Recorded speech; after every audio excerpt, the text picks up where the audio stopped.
જૂનાગઢ જિલ્લાના કેશોદમાં સરકારી હોસ્પિટલના ફાર્માસિસ્ટ દીપેન અટારાએ આ વર્ષે અનોખી રીતે દિવ્યાંગ લોકો સાથે 25 સપ્ટેમ્બરે વિશ્વ ફાર્માસિસ્ટ દિનની ઉજવણી કરી હતી. કેશોદની આસ્થા વિકલાંગ ચેરિટેબલ ટ્રસ્ટ ખાતે આશરે 80 દિવ્યાંગ લોકોને સવારમાં નાસ્તો કરાવ્યો અને ત્યારબાદ તેમની સાથે સમય વિતાવી વિશ્વ ફાર્માસિસ્ટ દિનની ઉજવણી કરી હતી. સમાજમાં એક નવું ઉદાહરણ પૂરું પાડ્યું હતું. તેમજ અટારાએ લોકોને પણ પાશ્ચાત્ય ઢબને બદલે આ પ્રકારની દરેક ઉજવણી કરવા માટે અપીલ કરી હતી. કેશોદ શહેરના અગ્રણી આગેવાન સમાજ અને મિત્રો દ્વારા દીપેન અટારાને તેમજ તમામ ફાર્માસિસ્ટ મિત્રોને વિશ્વ ફાર્માસિસ્ટ દિનની ખૂબ ખૂબ શુભેચ્છાઓ પાઠવી હતી. હું દીપેન અટારા, ફાર્માસિસ્ટ.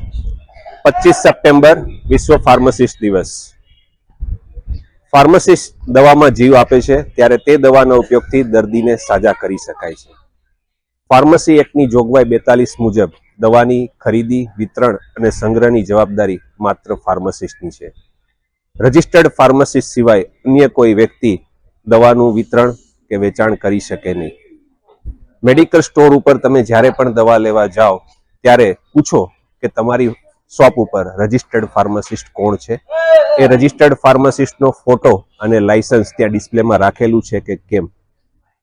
કોઈ પણ વ્યક્તિ રજિસ્ટર્ડ ફાર્માસિસ્ટની ગેરહાજરીમાં દવાનું વિતરણ કે વેચાણ કરી શકે નહીં. જો તે કરે છે તો તે ફાર્મસી એક્ટની જોગવાઈ 42 મુજબ ગુનેગાર છે અને તેને સજા અને દંડ બંને થવા પાત્ર છે.